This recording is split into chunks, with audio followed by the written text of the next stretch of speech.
पांच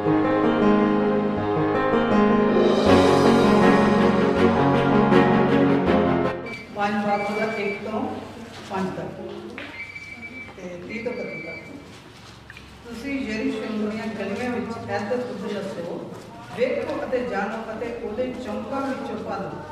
ਜੇ ਕੋਈ ਮਨੁੱਖ ਤੁਹਾਨੂੰ ਮਿਲ ਸਕੇ ਜਿਹੜਾ ਇਨਸਾਫ ਕਰਨ ਵਾਲਾ ਅਤੇ ਸੱਚਾਈ ਦਾ ਪਾਲਣ ਵਾਲਾ ਹੋਵੇ, ਤਾਂ ਮੈਂ ਉਸ ਨੂੰ ਮਾਫ ਕਰ ਦਿਆਂਗਾ। ਭਾਵੇਂ ਉਹ ਆਖਦੇ ਹਨ ਜਿਉਂਦੇ ਯਹੋਵਾ ਦੀ ਸਹੁੰ, ਉਹ ਜ਼ਰੂਰ ਝੂਠੀ ਸਹੁੰ ਖਾਂਦੇ ਹਨ। हे ਯਹੋਵਾ, ਕਿ ਤੇਰੀਆਂ ਅੱਖਾਂ ਸੱਚਾਈ ਦੇ ਉੱਤੇ ਨਹੀਂ ਹਨ? ਤੈਂ ਉਹਨਾਂ ਨੂੰ ਮਾਰਿਆ ਕੁੱਟਿਆ, ਪਰ ਉਹ ਨਹੀਂ ਝੁਰੇ। ਤੈਂ ਉਹਨਾਂ ਨੂੰ ਮੁਕਾ ਦਿੱਤਾ, ਪਰ ਉਹ ਸਿੱਖਿਆ ਲੈਣ ਤੋਂ ਮੁੱਕਰ ਗਏ। ਉਹਨਾਂ ਨੇ ਆਪਣੇ ਚਿਹਰਿਆਂ ਨੂੰ ਪੱਥਰ ਨਾਲੋਂ ਵੀ ਸਖਤ ਕੀਤਾ ਹੈ, ਪਰ ਉਹ ਮੁੜਨ ਤੋਂ ਮੁੱਕਰ ਗਏ ਹਨ। ਤਦ ਮੈਂ ਆਖਿਆ, ਇਹ ਸੱਚਮੁੱਚ ਗਰੀਬ ਹਨ, ਉਹ ਬੇਅਕਲ ਹਨ, ਤਾਂ ਯਹੋਵਾ ਦੇ ਰਾਹ ਨੂੰ ਨਹੀਂ ਜਾਣਦੇ, ਨਾ ਆਪਣੇ ਪਰਮੇਸ਼ਰ ਦੇ ਇਨਸਾਫ ਨੂੰ। ਮੈਂ ਵੱਡਿਆਂ ਕੋਲ ਜਾਵਾਂਗਾ ਅਤੇ ਮੈਂ ਉਹਨਾਂ ਦੇ ਨਾਲ ਬੋਲਾਂਗਾ। ਉਹ ਤਾਂ ਯਹੋਵਾ ਦੇ ਰਾਹ ਨੂੰ ਜਾਣਦੇ ਹਨ ਅਤੇ ਆਪਣੇ ਪਰਮੇਸ਼ਰ ਦੇ ਇਨਸਾਫ ਨੂੰ ਵੀ, ਪਰ ਉਹਨਾਂ ਨੇ ਰਲ ਮਿਲ ਕੇ ਜੁਲਾਪਨ ਸੁੱਟਿਆ ਹੈ ਅਤੇ ਬੰਧਨਾਂ ਨੂੰ ਤੋੜ ਛੱਡਿਆ ਹੈ।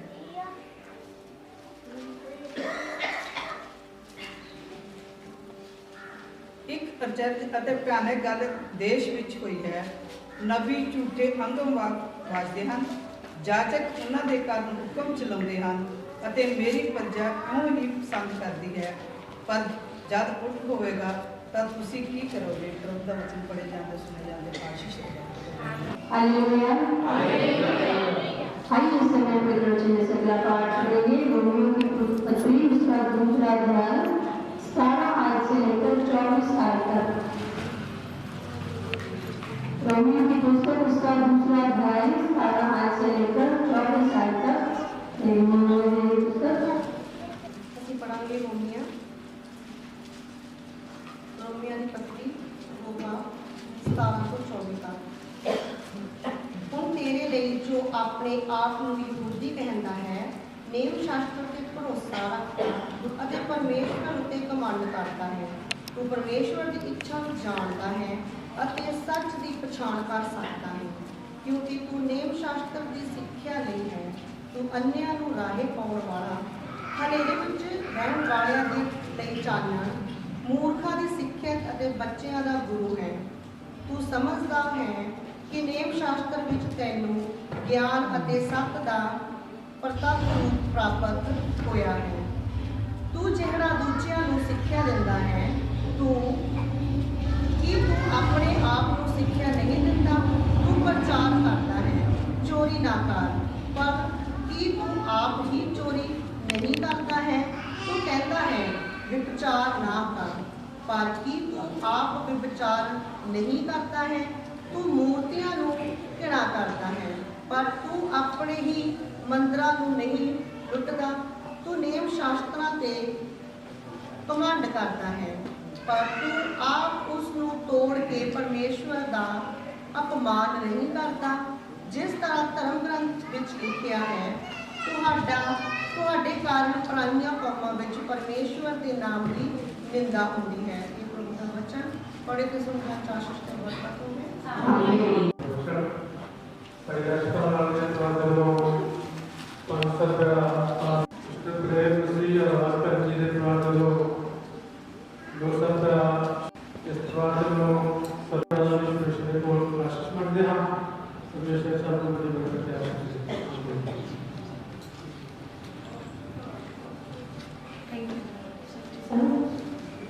आइए समय सब खड़े हो जाएंगे और इस समय हम रसूल पाक की बात करेंगे, अपने विश्वास वचन को दोहराएंगे।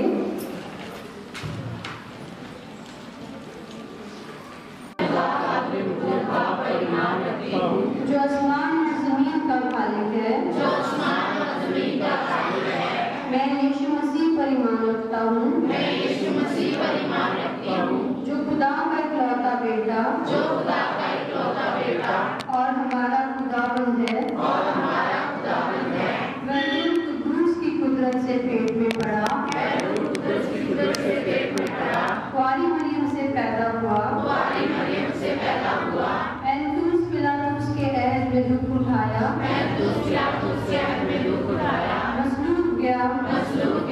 मर गया और दफन हुआ, आलमे अरवाह में उतर गया,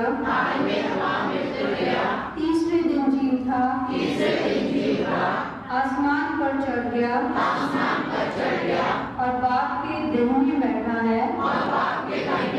है, वह जिंदों और मुर्दों की अदालत के लिए फिर आएगा,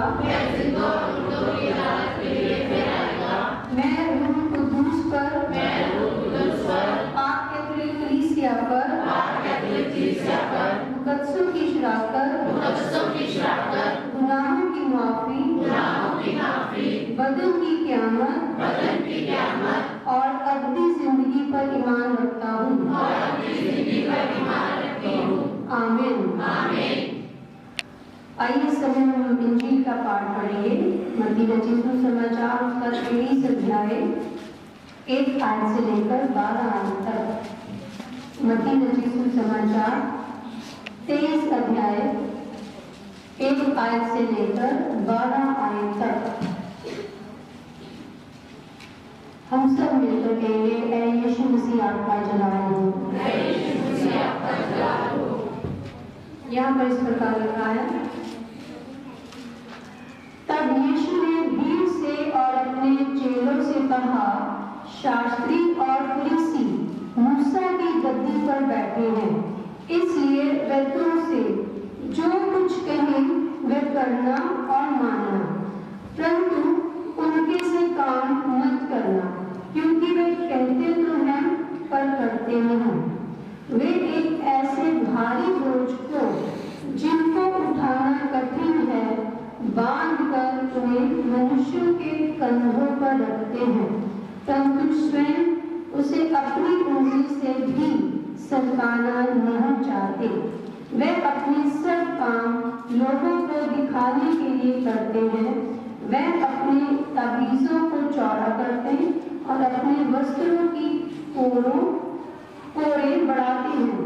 भोज में मुख्य मुख्य स्थान और सभा में मुख्य मुख्य आसन, बाजारों में नमस्कार और मनुष्य में रब्बी कहलाना उन्हें भाता है, परंतु तुम रब्बी ना कहलाना, क्योंकि तुम्हारा एक ही गुरु है और तुम सब भाई हो। पृथ्वी पर किसी को अपना पिता ना कहना, क्योंकि तुम्हारा एक ही पिता है जो स्वर्ग में है, और स्वामी भी ना कहलाना, क्योंकि तुम्हारा एक ही स्वामी है अर्थात मसीह। जो तुमसे बड़ा हो वह तुम्हारा सेवक बने, और जो कोई अपने आप को बड़ा बनाएगा वह छोटा किया जाएगा, और जो कोई अपने आप को छोटा बनाएगा वह बड़ा किया जाएगा। ये मसीह की इंजील है। हम सब मिलकर कहेंगे, ऐ खुदावंद यीशु आपकी तारीफ हो। हम अपने आप को प्रभु का वचन सुनने के लिए तैयार करेंगे। धन्यवाद करते हुए इस समय जब प्रभु जी हमने अपने आप को आपके पवित्र वचन को सुनने के लिए तैयार किया, तो प्रभु जी आपसे इस समय मांगते हैं, प्रभु आपके वचन को मांगते हैं, प्रभु आपको मांगते हैं समय प्रभु इस वचन के द्वारा प्रभु जी आप हमारे साथ बातचीत कीजिए प्रभु, और होने दे प्रभु कि आज का वचन जो हम सुनते हैं प्रभु से प्रेरित करने वाले हों, और वो वचन प्रभु हमारे जीवन में फल लेकर आए। और इस समय प्रभु जी आपके बेटे को प्रभु आपके हाथों में देते हैं प्रभु जी, इस समय आपके पाक का मसला मांगते प्रभु, अपने बेटे को इस समय छू प्रभु, अपने पाँव उसे भर दे प्रभु, खोले दे मुँह खोले तो आपके वचन को हमारे साथ बांटेगा। सभी संसारिक बातें, परेशानियां, बोझ, चिंताएं प्रभु एक तरफ करते हुए प्रभु जी इस समय हम सब अपने आप को आपके हाथों में देते हैं। प्रार्थना प्रभु यीशु मसीह के नाम से मांगते हैं, आमीन। कुछ ना कुछ लगाया जाता कि ये धार्मिकता में ये रुचियां है। आज भी हमारे घरों में वो आगे हैं कपड़े, लेकिन किसी को नहीं मालूम कि ये कपड़े की वैल्यू क्या है, ये कपड़े का मतलब क्या है, ये कपड़ा क्यों लोगों ने बनाया था, वो क्यों पहनते थे। वो धार्मिकता की निशानी थी। आज जो मर्जी कपड़ा ले आता है, जहां दुकान से मिलता है, किसी भवन में मिलता है, तो उसको यूज करना शुरू कर देते हैं। वो क्या था कि हम धार्मिक हैं, हम धार्मिक हैं। परमेश्वर लोक दिखावा नहीं चाहता, और प्रार्थना का भी लोक दिखावा हो नहीं चाहता। फिर आगे क्या कहता है, इसके बारे में भी लिखा हुआ है। गिनती की किताब उसका अगर जाके देखना देख सकते हैं। गिनती की किताब उसका 15 भाग उसकी 37 आयत से लेकर 48 आयत तक लिखा हुआ है।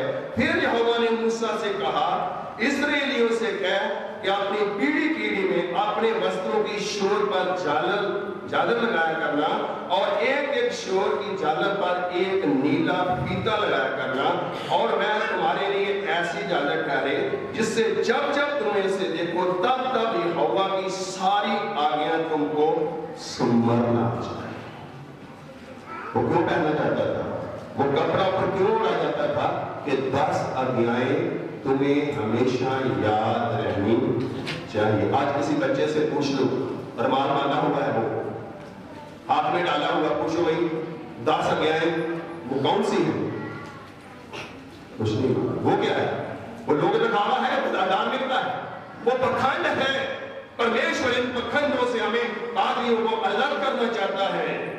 फिर लिखा है, वह तुम्हारे लिए ऐसी झालर ठहरे जिससे जब जब तुम देखो तब तक यहोवा की सारी आज्ञा तुमको स्मरण आ जाए और तुम उनका पालन करना, और तुम अपने अपने मन और अपनी दृष्टि के वश में होकर व्यभिचार ना करते फिरना जैसा करते आए हो। जैसा करते हो। बाहर तुम क्या कर रहे हो? नशा कर रहे हो, बात तुम गलत बातें कह रहे हो जो नहीं कहनी चाहिए, और माथे पर वो तुमने झालर पहनी हुई, वो तबीर डाला। ये पखंड है, ये प्रभु यीशु मसीह कह रहे हैं। फिर आगे क्या कहते हैं? लिखा है, बाजारों में नमस्कार और मनुष्य में रब्बी कहलाना उन्हें बाता है। लोग ये चाहते हैं कि मुझे सबसे बड़ा गुरु कहा जाए, सबसे बड़ा मनुष्य कहा जाए, सबसे बड़ा मैं ही हूं और संसार में कोई भी नहीं है जो आज हमारे लिए परमेश्वर की आराधना में, परमेश्वर के लोगों में, परमेश्वर के विश्वास में बेशक आगे बढ़ते हैं, लेकिन अनंत जीवन के रास्ते में रुकावट है। हम कहते हैं मैं जितना गुरु हूं मेरे जैसा कोई भी गुरु नहीं है, जितना मुझे ज्ञान है मेरे जैसा कोई भी ज्ञानी नहीं, जितनी मेरे हाथों में हीलिंग है उतनी हीलिंग किसी के हाथों में भी नहीं है। ये गलत है। आगे क्या कहता है? कहता है, परंतु तुम रब्बी ना कहलाना क्योंकि तुम्हारा एक ही गुरु है और तुम सब भाई हो। हालेलुया। हमारा एक ही गुरु है, और वो कौन सा गुरु है? वो हमारा एक ही गुरु है, हमारा कोई गुरु नहीं है। आज हमने पादरियों को अपना गुरु बना लिया है, आज याजकों को अपना हमने गुरु बना लिया है। हम परमेश्वर से ज्यादा उनको अहमियत देते हैं, जबकि परमेश्वर कहता तुम्हारा कोई गुरु नहीं है, तुम्हारा एक ही गुरु है, और वो परमेश्वर का बेटा है। हम किसको मानते हैं? बाइबल को मानते हैं? किसको मानते हैं? हम वचन को कौन सा वचन मानते हैं? परमेश्वर का वचन मानते हैं। परमेश्वर जो सिखाता है क्या हमारे जीवन में हो रहा है, अगर किसी के जीवन में हो रहा है तो आज से बंद कर दीजिए। मैं जो आगे कहने वाला हूं, अगर कोई ऐसी बातें कर रहा है तो बंद कर दीजिए। अगर वो आप बातें करते हो तो किसका अपमान कर? परमेश्वर का अपमान करते हो। लिखा है, मेरे साथ बाइबल खोलिए, जिनके पास बाइबल है, जिसका बहुत रिवाज हो चुका है, खोलिए। नवी आयत में क्या लिखा है? एक तो लिखा किसी को गुरु नहीं मानना। नवी आयत में क्या लिखा है? पृथ्वी पर किसी को अपना पिता ना कहना। इसका वचन है। ये कौन बोल रहा है? प्रभु यीशु मसीह। प्रभु यीशु मसीह क्या कह रहा? किसी को अपना पिता ना कहना। आज हमारे मसीहों ने क्या ट्रेंड बना लिया? जो मिलता मेरा आत्मिक पिता, सिर्फ आत्मिक पिता एक है। वो कौन है? वो परमेश्वर है। आत्मिक पिता कौन है? परमेश्वर है। क्या मैं तुम्हारा आत्मिक पिता? मैं तुम्हारा आत्मिक पिता नहीं हूं। आत्मिक पिता एक है। फिर हम क्यों कहते हैं किसी को ये मेरा पिता है, मेरा बाप है? बाप जी, हम किसका निरादर कर रहे हैं? हम परमेश्वर का निरादर कर रहे हैं। परमेश्वर से कहता है, अगर तूने मुझे बाप नहीं माना, किसी को बाप मानता है, तो तू मेरा बेटा और बेटी नहीं है। आज हम कौन सी शिक्षा पा रहे हैं? आज हम कौन सी एजुकेशन पा रहे हैं? आज हम कौन सा प्रीच सुन रहे हैं, जो हम उपदेश सुन रहे हैं, जो हमें गलत साइड में लेके जा रहा है? हम कैसे लोग हैं? मसीह लोग हैं, हम मसीह नहीं है अगर हम किसी को अपना बाप कहते हैं। मुझे भी फोन आते हैं, ये भाई साहब बैठे हैं, इन्होंने मेरा वहां जो प्रोग्राम उसमें रहता है, बहुत लोग कहते हैं, पिताजी कहता मैं पिताजी नहीं, मुझे भाई कहिए, मुझे पाली कहिए। एक पिता वही पिता है। कई लोगों में से खुशी होती है जो पहली आदत आई थी, बोझ में मुख्य स्थान और सभा में मुख्य आसन, बाजारों में नमस्कार और मनुष्य में रब्बी कहलाना उन्हें अच्छा लगता है। कितने लोग हैं जो बाप कहते हैं, पिता कहते हैं? जब दूसरे चर्चों में जाते हैं तो पिता कहते हैं, अपमान करते हम परमेश्वर का, बेइज्जती करते हम परमेश्वर की, क्योंकि वचन कहता है पृथ्वी पर किसी को अपना पिता ना कहना, क्योंकि तुम्हारा एक ही पिता है जो स्वर्ग में है, वही तुम्हारा आत्मिक पिता है, और तुम्हारा एक ही स्वामी है। वो कौन है? वो यीशु मसीह है। नेक्स्ट साइड में लिखा है, और स्वामी भी ना कहलाना, क्योंकि तुम्हारा एक ही स्वामी है, अर्थात मसीह है। जब हम ये बातें करते हैं तो हम कौन सी बातें सीखते हैं? बता दीजिए, हम कौन सी बातें सीखते हैं? जो ये लिखी हुई है? नहीं, जो मनुष्यों ने अपनी बाइबल बना ली है, जो हमें गलत प्रचार करते हैं। इसी के साथ हम जब परमेश्वर के वचन में रहते हैं, परमेश्वर की जब हम अगुवाई में रहते हैं, तो वो तो ये भी कहता है कि तुम जो मेरे लोग हो, तुम भविष्यवाणियों के ऊपर बहुत विश्वास करते हो।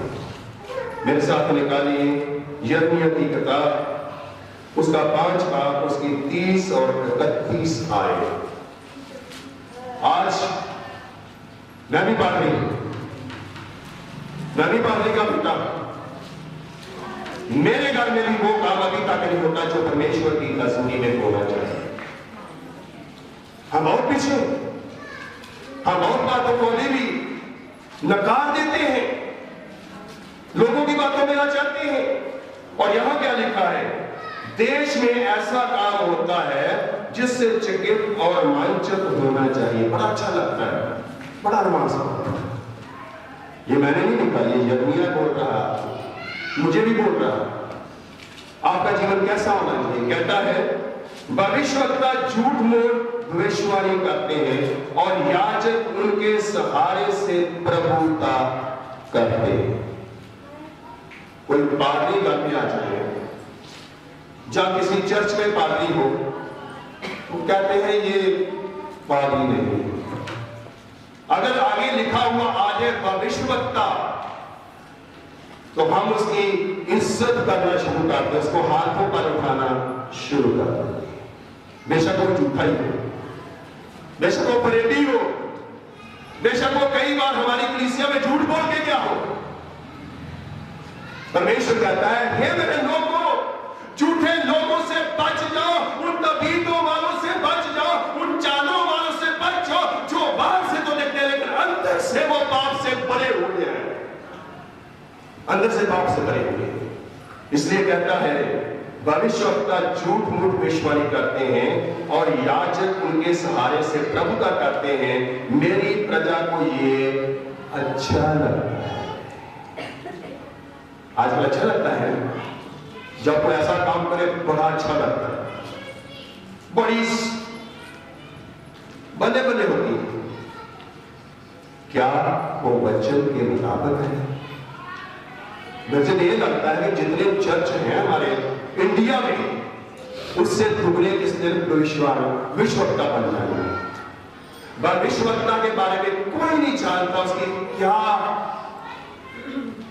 कैसा जीवन होना चाहिए। भविष्यवक्ता कभी अपने लिए काम नहीं करता, भविष्यवक्ता कभी अपने घर के लिए काम नहीं करता, भविष्यवक्ता कभी पैसे के लिए काम नहीं करता, भविष्यवक्ता कभी जायदाद के लिए काम नहीं करता। भविष्यवक्ता काम करता है परमेश्वर के वचन को लोगों के बीच में सुनाने का काम करता है। उसका जीवन भविष्यवाणी के लिए बन चलता है। आज हमने भविष्यवाणी करानी है तो पैसे लगते हैं, आज हमने दुआ करानी है तो पैसे लगते हैं। ये कौन सा वचन है? परमेश्वर कहता है तुम यहां तो बहुत खुश रहोगे ऐसी बातों को सीखकर। ठीक है, हम पापी हैं, हम निकम्मे हैं, हमारे पास हीलिंग नहीं है, हीलिंग हमारे पास नहीं हो सकती। हीलिंग देने वाला परमेश्वर है। अगर वो चाहे तो इस भवन में भी मुर्दों को जिंदा कर सकता है, लेकिन उसके विश्वास के द्वारा, ना के बारे के विश्वास के द्वारा वो जिंदा कर सकता है। और इसलिए कहता है झूठे भविष्यवक्ताओं से सावधान रहो जो तुम्हें लूट रहे हैं।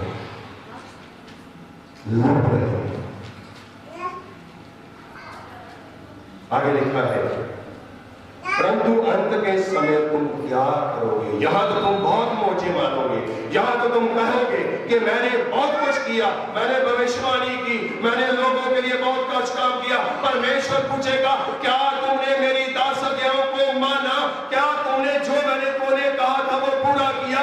जो तुम्हें सेवा दी थी वो पूरी नहीं की? अगर तुम नहीं सेवा की तो तेरा अंत जो है वो होने वाला है जिसको मैं देना नहीं चाहता। कहते हैं आदमी गलती करता है, क्या करता है? वो पछताता है। लेकिन हम तो गलती करके पछताते हैं। और फिर क्या कहता है हमारे लिए? मेरे साथ निकालिए तीमुथियुस की किताब उसका 4 बाब उसकी 3 और 4 आयत में क्या लिखा है। आज के समय में पौलुस ने पहले ही लिख दिया था। यह दबीबों के बारे में लिखा था, आज पूरा होना। ये भविष्यवाणियों के बारे में लिखा था, भविष्यवक्ताओं के बारे में लिखा था, पूरा हो रहा है।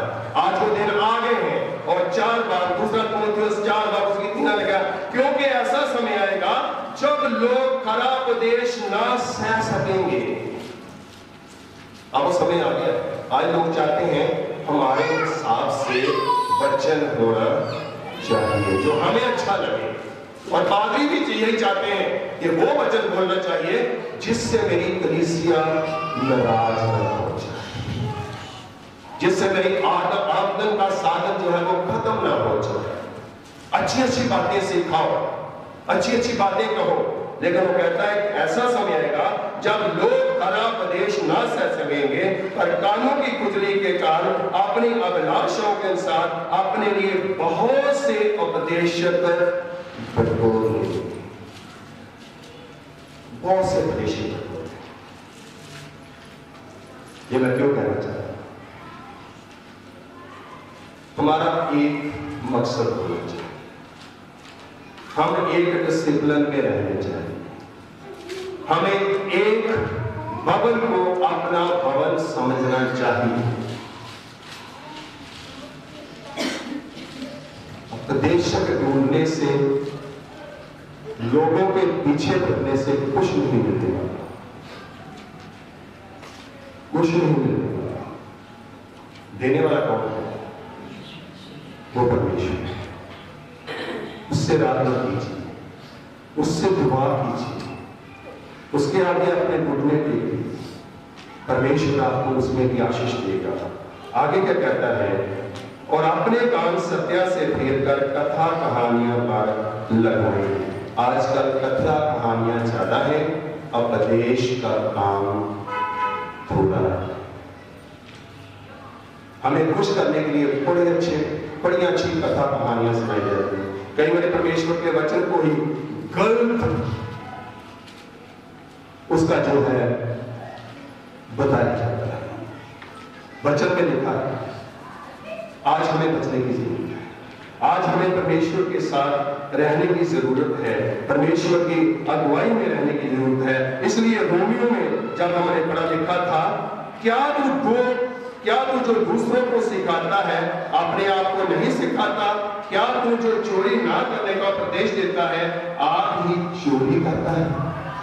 मैं यहां से बड़े फख्र से बोलता हूं, चोरी नहीं करनी चाहिए, लेकिन जब मैं रास्ते में जाता हूं, घर में जाता हूं, किसी काम पे जाता हूं, वहां चोरी करना शुरू करूं तो मैं किसका अपमान कर रहा हूं? मैं परमेश्वर का अपमान कर रहा हूं। मैं किन लोगों को जो गलत शिक्षा दे रहा हूं, जो मेरे सामने बैठे, जितनी देर तक मैं चोरी करते हुए नहीं पीछे रहूंगा, मेरा नहीं पता आपको बोला जाएगा चोरी कीजिए, तो चोरी ना कीजिए। अगर मैं गाली निकालता हूं तो मेरा फर्ज नहीं बनता मैं आपको कह सकूं कि गाली निकालना छोड़ दीजिए। ये छोटी छोटी बातें हैं, बहुत ज्यादा। सबसे पहले ये बातें हमारे जीवन में इस्तेमाल होनी चाहिए। अगर हम इस्तेमाल करते हैं, प्रचार इस्तेमाल करता है तो वो लोगों के लिए आशीष और बरकत का कारण बनता है। इसलिए परमेश्वर का वचन हमसे बार बार कहता है, तू जो कहता है व्यभिचार न करना, क्या आप ही व्यभिचार करता है? तू जो मूर्खों से घृणा करता है, क्या आप ही मंदिरों को लूटता है? तू जो व्यवस्था के विषय में घमंड करता है, क्या व्यवस्था ना मानकर परमेश्वर का अनादर करता है?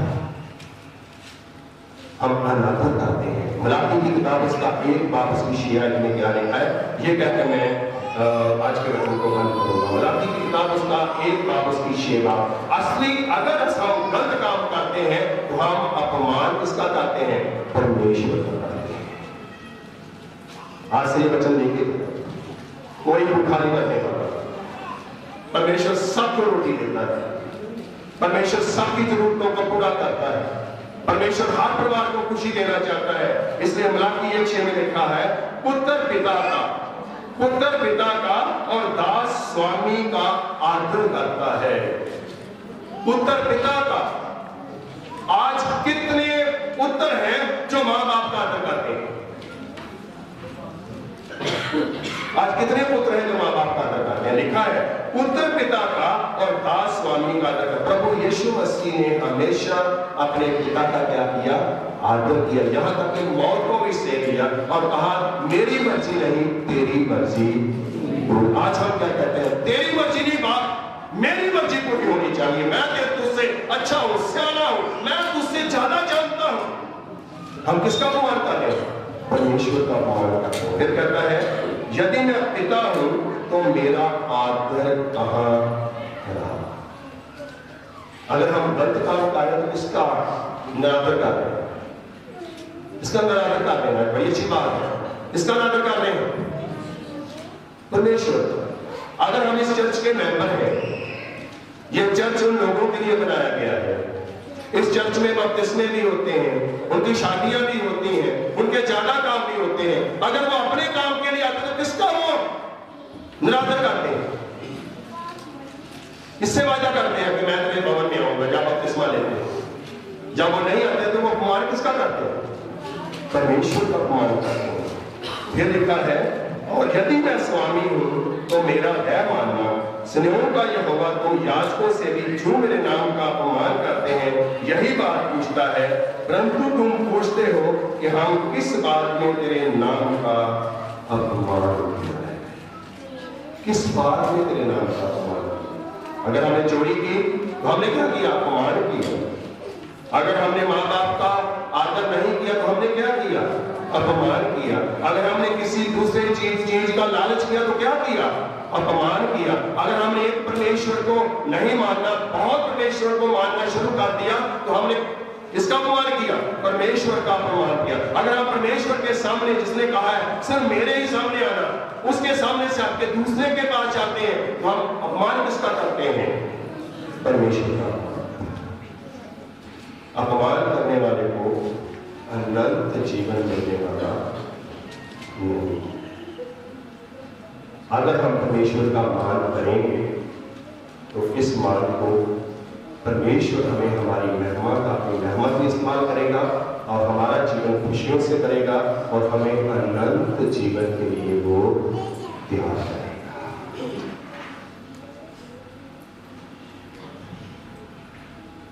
क्या आज से किसी को पिता कहोगे मेरा भाई? मेरे को कोई ना कहे, मैं परमेश्वर से दोषी नहीं बनना चाहता, मैं आशीष पाना चाहता हूं। इस जमाने में तो सब कुछ ठीक है, लेकिन हम गीत गाते हैं, खुल जाएंगी किताबें जिस दिन हिसाब होगा इंसाफ का तराजू यीशु के पास। वो कहेगा तूने कितने मेरे नाम के गलत काम किए, तूने कितने मेरे नाम के गलत विषय, नहीं विश्वता नहीं, विश्वता होते रहेंगे, लेकिन ये नहीं है कि बच्चा दूध पीता छोड़ दे और 8 साल से विश्वता शुरू हो जाए। पहले काम कर रहा था, नहीं काम मिला, रोजगार नहीं मिला, बाइबल चुकी, घर में जाना शुरू कर दिया और वो विश्वता बन गया। विश्वता ऐसे नहीं बनते। विश्वता को परमेश्वर कहता है तुम्हारे जन्म से पहले ही मैंने तुम्हें चुन लिया था। परमेश्वर के वचनों के द्वारा दुआ करेंगे। Hallelujah hallelujah hallelujah hallelujah. पवित्र पवित्र पवित्र स्नेह की यहोवा तेरा धन्यवाद देते हुए तेरी रसूली में आके तेरी बेटी मोना के लिए दुआ करते हैं प्रभु परमेश्वर पिताजी, जिसको महान परमेश्वर पिता तो एक नया परिवार बना के इस्तेमाल करने वाला है। और महान परमेश्वर उससे विनती करते हैं जब अपनी शादी की डेट 29/11 रखी गई, उससे विनती करते हैं महान परमेश्वर सारे कार्यों को सफल बनाने में अपनी मदद और सहायता करना, सारी परमेश्वर योजनाओं को पूरा करना, सारी महान परमेश्वर पिता जो भी परमेश्वर मैरिज है उसकी रस्मों को पूरा करने के लिए परमेश्वर पिता हमेशा अपनी सहायता देना और इस परिवार को प्रभु यीशु मसीह के लहू में शिफा के इस्तेमाल करना। प्रभु परमेश्वर सारा प्रोग्राम सारी शादी परमेश्वर पिता तेरी हजूरी में तेरी अगुवाई में रहकर के परमेश्वर सफल होने वाले हो सके। तेरी बेटी प्रीति के लिए दुआ करते हैं और जब वो आज नहीं आ सकी, वो परमेश्वर पिता ड्यूटी पे है और उनके भी महान परमेश्वर पिताजी अपने फैमिली की ओर से, परिवार की ओर से ये कहा गया है हमारे लिए दुआ की जाए, क्योंकि सारी आशीष मिलती है, बरकत मिलती है, उसका धन्यवाद देते हैं। उनके डैडी के लिए दुआ करते हैं प्रभु परमेश्वर, उनकी मम्मी के लिए दुआ करते हैं, भाई के लिए दुआ करते हैं, सबको संभाल के रखना, सबको अपनी परमेश्वर बरकत देना। इस परमेश्वर छोटे बच्चे के लिए दुआ करते हैं जिसको बुखार था, उन्हें महान परमेश्वर पिता ठीक किया है, तंदुरुस्ती दी है, अच्छा किया है। इस खुशी में परमेश्वर ये भी तेरा धन्यवाद दे रहे हैं, तेरे नाम को हम धन्यवाद देते हैं। उससे विनती करते हैं परमेश्वर जिस खुशी से ये सब मिठाइयाँ लेकर आए हैं, इस खुशी को जाहिर किया जाए, लोगों के साथ बांटा जाए। इन सारी मिठाई को विश्व करके शुभ कीजिए, भीतर कीजिए, सामर्थ बना दीजिए, आशीष बरकत बना दीजिए। जब परमेश्वर इसमें से खाया जाए तो ताकत हासिल की जाए, तेरे सच्चे के नाम पे खर्च हो सके। ये सब मेरे नाम यीशु मसीह के नाम से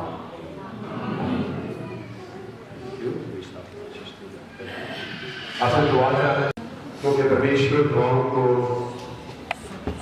बेशक दुआओं को सुनता है, जवाब देता है। और इस भवन में भी हम जानते हैं परमेश्वर की आशीष का बरकत है।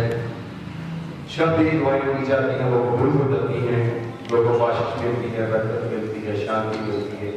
आज भी हमारा विश्वास है परमेश्वर सब लोगों की दुआओं को सुनेगा, जवाब देगा और सारी आशीष और बरकत देगा।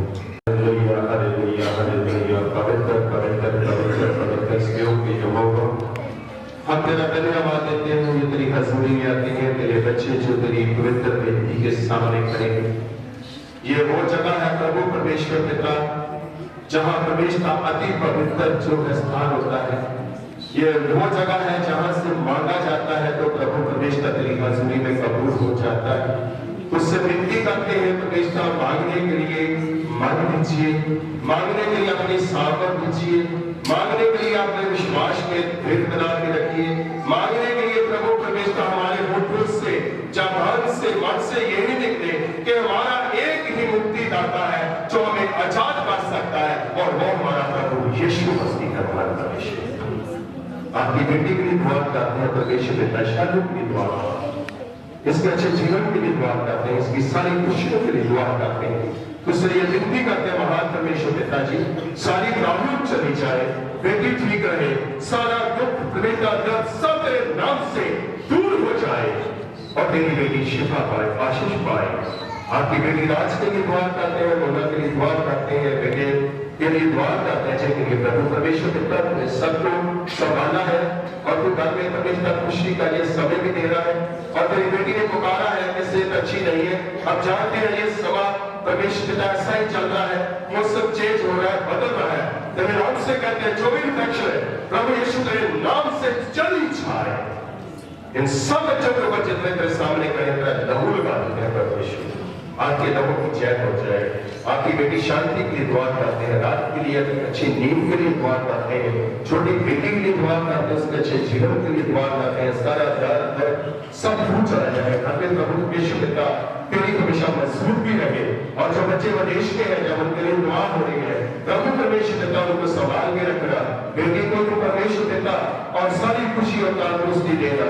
और हमेशा मेरे नौबत के लिए दुआ करते हैं, जो उसके लिए मांगा जा रहा है परमेश्वर तेरी हजूरी में कहते हैं मिल जाए, और बेटी के लिए जो मांगा जा रहा है मिल जाए। और ये परिवार की जो भी परमेश्वर पिता की जो भी इनके ध्यान है, जो भी परमेश्वर पिता की बातें चिंताएं हैं, वो सब परमेश्वर तेरे नाम से दूरी हो जाए। तेरी इस बेटी के लिए दुआ करते हैं, तेरे बड़े के लिए दुआ करते हैं, जाके बीते समय में परमेश्वर कुछ मुश्किलें रही, कुछ प्रॉब्लम्स आई और परमेश्वर पिता तूने सबसे बेटी को निकाल दिया। अब तेरी बेटी आजाद है, अब तुझसे विनती करते हैं और सारी परमेश्वर पिता प्रॉब्लम से अपनी बेटी को हमेशा याद रखना। परमेश्वर कोई बेटी की प्रॉब्लम ना आए, रात को अच्छी नींद आ सके, पूरे सपने सब बंद हो जाए। प्रभु परमेश्वर पिता तेरी इस बेटी के लिए दुआ करते हैं, जो इसने प्रभु हमेशा अपने जीवन में सोचा है बीएससी के बारे में, प्रभु परमेश्वर उसको पूरा कर सकता है, उसके लिए वो अकल और बुद्धि दे सकता है, कोई अपनी समय दे सकता है, नेक्स्ट स्टडी के लिए कोई इस्तेमाल कर सकता है। उससे विनती करते हैं जब इसने कहा परमेश्वर पिता स्टार्ट हो चुका है, ओरल में, रिटन में, स्पीकिंग में तेरी बेटी अव्वल रह सके प्रभु परमेश्वर पिता जी, और तेरी सारी महिमा हो सके। इस बेटी के लिए दुआ करते हैं, अपने बच्चों के लिए हमेशा परमेश्वर अपना पूरा जीवन की निशानी करती है, उनके पति के लिए दुआ करते हैं। बच्चा पुरुष काला है, विश्व का भी परमेश्वर पिताजी पुरुष है, लेकिन तू अपने बच्चों को सदा संभालता है, घर में शांति देता है, सारे दबाव को दूर करके अपनी रोशनी से सदा रखने के लिए रखता है। और उसी के द्वारा कहते हैं परमेश्वर इनकी सारी इच्छा पूरी हो जाए और बच्चों के द्वारा पति और भी आशीष और बरकत मिल सके। इस बेटी के लिए दुआ करते हैं, इनकी आंखों की परमेश्वर रोशनी के लिए दुआ करता हूँ, सारी आंखों की रोशनी बरकरार बनी रहे, सारी बढ़ती जाती रहे और मेरी बेटी परमेश्वर देता है जितना जीवन है अच्छा जी के तेरे नाम को महिमा दे सके। इस बेटी के लिए दुआ करता हूँ, दोनों जवान बच्चों के लिए दुआ करता हूँ। आप चाहते हैं प्रभु इस संसार में रहते हुए बच्चों के लिए काम करना जरूरी है, बच्चों के लिए परमेश्वर पिता तेरी हजूरी में रहना है, परमेश्वर जरूरी है। तुझसे विनती करते हैं जो भी मन में ऐसे ख्याल है जो वचन से दूर लेकर जाते हैं, पवन से दूर लेकर जाते हैं, उन सब को दूर कीजिए, बच्चों के साथ बातचीत कीजिए और बच्चों के द्वारा इस परिवार में सारी शांति दीजिए। परमेश्वर को काम काज मिल जाए और तेरे बच्चे तेरी गवाही बन जाए। इस बेटी की दुआ करते हैं, एडम के बुखार के लिए दुआ करते हैं। परमेश्वर कहता बच्चों को मेरे पास आने दो, तुम्हें मना न करो। तेरे परमेश्वर दिए हुए हाथों के द्वारा छूते हैं और कहते हैं तेरी सामर्थ के द्वारा सारा बुखार चला जाए प्रभु परमेश्वर पिता, और आपका बच्चा ठीक हो जाए। तेरी इस बेटी की दुआ करते हैं, जो परिवार की दुआ करते हैं, जो दुखाई करते हैं उसके लिए दुआ करते हैं, छोटे बेटे की स्टडी के लिए दुआ करते हैं, बेटी की पेट की इन्फेक्शन परमेश्वर हमेशा के लिए दूर हो जाए, तेरा बेटा बिल्कुल स्वस्थ रहे और जैसे ही परमेश्वर वो काम करता है इस काम में और भी तेरी नाम की आपकी हजूरी में रहे। परिवार के लिए दुआ करते हैं, प्रभु परमेश्वर पिता को संभाल के रखना, सबको आशीर्वाद कर देना। इन बच्चों के लिए दुआ करता हूँ जो तेरी हजूरी में आए हैं, प्रभु परमेश्वर इनके लिए यही चाहते हैं कि जब तेरे बच्चे तेरी बेटी के सामने आते हैं और परमेश्वर पिता इनके मन शुद्ध होते हैं, इनके मन परमेश्वर पिताजी सारी बातों से दूर रहते हैं, तुझसे विनती करते हैं, अपने लिए दुआ करें, परिवार के लिए दुआ करें, सब तेरी हजूरी में कबूल हो जाए और आज जो मांगा है सब लोगों को मिल जाए। अपने लिए दुआ करता हूँ, परमेश्वर तेरी बेटी के लिए दुआ करता हूँ, परमेश्वर पिताजी परमेश्वर लकी के लिए दुआ करता हूँ, सबको संभाल के रखना और आने वाले समय में इस्तेमाल करते हैं। कई लोग कई हजमी में रहते हैं। प्रभु परमेश्वर जो अपने घरों में बैठे हैं, जो बीमार है, लाचार है, परमेश्वर पिता जी, जो परमेश्वर पिता वायरस से ग्रस्त है, प्रभु परमेश्वर तू जानता है कि आजकल प्लेटलेट्स माइनस हो रहे हैं, उन सबको तेरे हाथों में देता हूँ। जो इन्फेक्शन से ग्रस्त है, उन सबको तेरे हाथों में देता हूँ। तुझसे विनती करता हूँ प्रभु परमेश्वर, एक को छूइए, एक को अपनी रूह का मस्सा कीजिए, एक को अपनी सामर्थ दे दीजिए, सब लोग ठीक हो जाए, सारे शरीर अच्छे हो जाए और तेरे नाम की गवाही बनने वाले बन जाए। जो परिवार की चिंताएं, परिवार की मुश्किलें हैं, बच्चों के साथ है, पति पत्नी की है, आस पड़ोस के साथ है, प्रभु यीशु के नाम से कहता हूँ सब खत्म हो जाए। सब लोग मिलकर रहे, सब लोग परमेश्वर पिता एक दूसरे के साथ रहें, एक दूसरे के लिए काम कर सके, एक दूसरे की मेहमान परमेश्वर एक दूसरे को तेरे नाम से देने वाले बन सके, मदद करने वाले बन जाए और आने वाला समय तेरी हजूरी में रहकर प्रभु परमेश्वर अव्वल समय बनने वाला बन सके। ये सारी चीजें दिखाता हूँ। और किसी की परमेश्वर पिता इस समय जो पंचायत में इन्फेक्शन है, दर्द है, बीपी है, शुगर है, वो सब के लिए दुआ करता प्रभु यीशु बड़े विश्वास के साथ दुआ करता हूँ, वो दुआ कबूल कीजिए। आज सब बंधन टूट जाए महान परमेश्वर, सारी रुकावटें दूर हो जाए, शैतान का साया हमेशा से हमारे जीवनों के पास से, हमारे घरों से दूर हो जाए प्रभु परमेश्वर, और हम आजाद होकर अच्छा चीजों का महसूस हो जाए। जो बच्चे विदेश जाना चाहते हैं उनकी मर्जी को पूरा कीजिए, जिनके एग्जाम आने वाले हैं उनको अपनी समझ दीजिए और भी इस्तेमाल कीजिए, और जो बच्चे जवान है, अभी शादी में देरी है, परमेश्वर शादियां हो जाए, माँ बाप की चिंता दूर हो जाए, जिन्होंने घर बनाना है घर बन जाए, जो जमीन लेना चाहते हैं जमीनें मिल जाए, और परमेश्वर जो भी अलग परमेश्वर सब लोगों के विषय सब विषयों को दूर करना। और इसके साथ ही बात आता हूँ परमेश्वर गन्नू को तो ठीक कर उसकी सारी कौमी उंगलियों को चलने के लिए तैयार करते। भाई मुख्तियार के लिए दुआ करता हूँ ठीक हो चुका है, प्रभु यीशु उसको अपनी सामर्थ से ला के इस्तेमाल कर। डॉक्टरों के लिए दुआ करता हूँ जिसको वायरस है, कोरोना वायरस में झगड़ा वो भी ठीक हो जाए, और भी जितने लोग हैं हॉस्पिटलों में सबकी दुआ करो, रहम करो, दया करो, अनुग्रह करो, अपनी सारी सामर्थ्य का इस्तेमाल करो। ये सब करने के लिए प्रभु यीशु मसीह के नाम से हालेलुया, हालेलुया, हालेलुया। परमेश्वर आप साथ पहुंचे।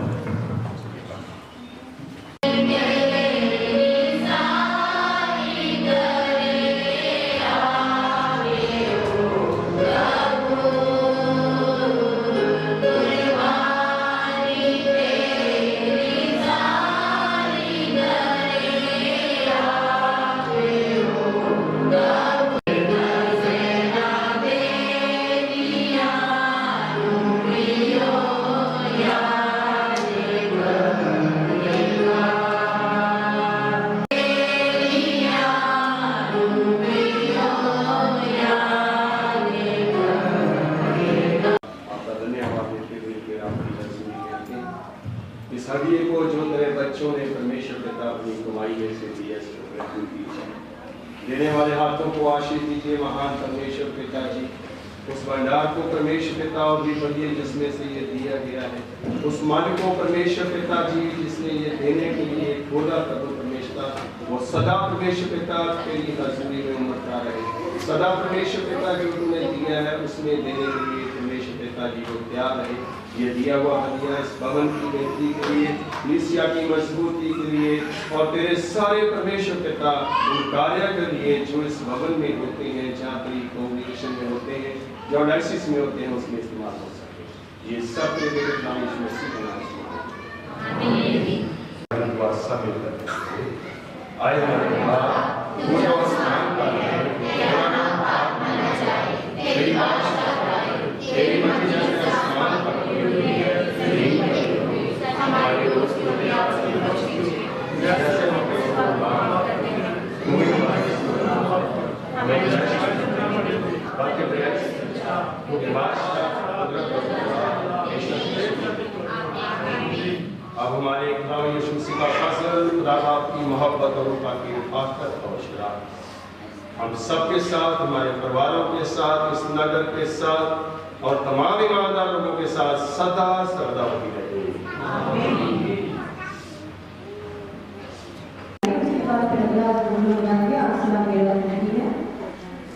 आइए इस समय अपनी आंखें बंद करें।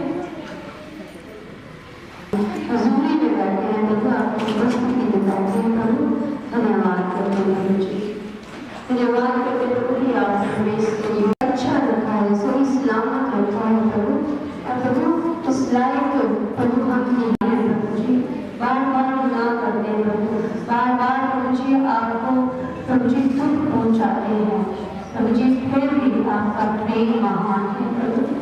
आप प्रभु जी सर्वशक्तिमान और वाकई दयालु परमेश्वर है प्रभु, जो हम पर अपनी कृपा करते हैं, दया करते हैं प्रभु।